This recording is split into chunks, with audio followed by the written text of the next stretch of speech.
How did the FBI become involved in the little Jacob case?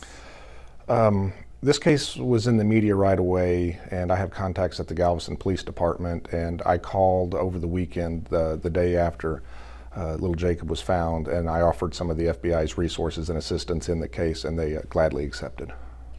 How difficult has this been of a case? Is it rare that you find a boy in these conditions, under these circumstances, and that months later you have no good tips or leads?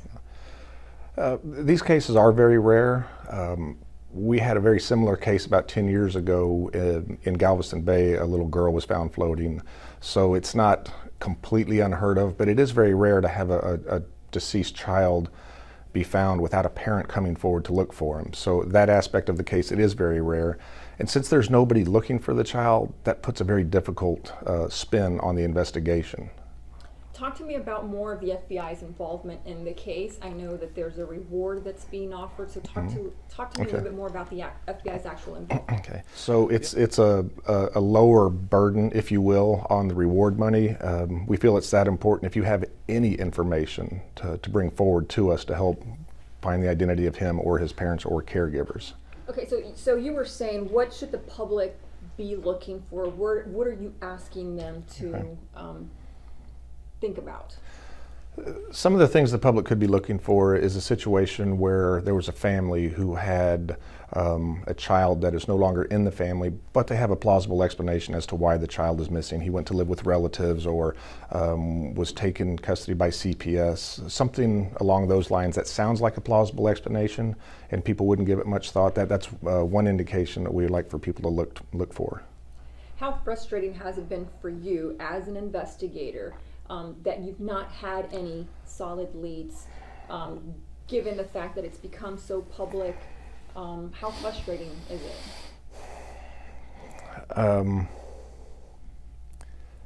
With the egregious nature of this case, it is very frustrating that we don't have any leads, any way to identify this child. I'm a parent. Most people I work with are parents, and I can't imagine someone leaving a child and not coming back to claim them. It is very frustrating, and it's just a tough case. Can you talk to me a little bit more about the other things that you have done? So the FBI's involvement, talk to me about the billboards, about the 1-800 number, about the reward, about the website. Can you encompass all that for me, please? The FBI has worked with some of our local media partners, and they have established the electronic billboards in Texas and many of the surrounding states by Texas, which shows a picture, a drawing of little Jacob with a reward on it. We also have him posted on FBI.gov's website with a poster there with some additional information. And of course, if you have any information, please call 1-800-CALL-FBI. So talk to me about some of the challenges that this case presents. During the Baby Grace case 10 years ago, that little girl was found, and she had certain items of clothing that were very identifiable.